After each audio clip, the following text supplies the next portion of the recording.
Burning star Sampoornesh Babu చేసిన మరో ప్రయోగం మార్టిన్ లూథర్ కింగ్. ఈ వారం వచ్చిన సినిమాల్లో కాస్తో కూస్తో జనాల అటెన్షన్ లాక్కున్న సినిమా కూడా ఇదే. మరి రెగ్యులర్ సంపూ సినిమాల్లాగా ఈ మూవీ కితకితలు పెట్టిందా, బాక్స్ ఆఫీస్ కి వాతలు పెట్టిందా?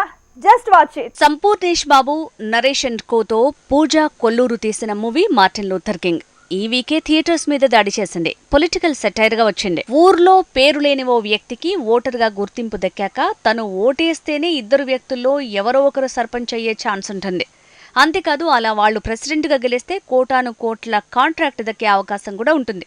మరి అందుకోసం వాళ్లు మార్టిన్ లూథర్ కింగ్ ఓటుని ఎలా దక్కించుకున్నారు, అసలు ఈ ఓటర్ తన ఓటు ఎవరికేశాడు అన్న పాయింట్ తో తెరకెక్కింది ఈ మూవీ. మార్టిన్ లూథర్ కింగ్ లో ఎడ్డోడిగా కనిపించి టైటిల్ రోల్లో పాతుకుపోయాడు బర్నింగ్ స్టార్ సంపూర్ణేష్ బాబు. తన గత చిత్రాలతో పోలిక లేకుండా కేవలం కంటెంట్ లోనే కామెడీని క్రియేట్ చేయడంతో సెటిల్డ్ కామెడీతో కితకితలు పెట్టాడు.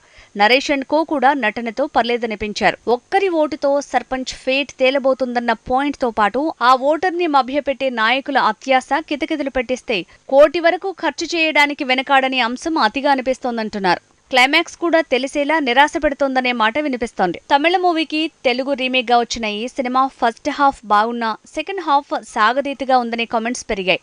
మేకింగ్ టేకింగ్ కూడా వెరీ స్లో అంటున్నారు. ఇలా ఓవరాల్ గా మిక్స్డ్ టాక్ నే సొంతం చేసుకుంది ఈ సినిమా.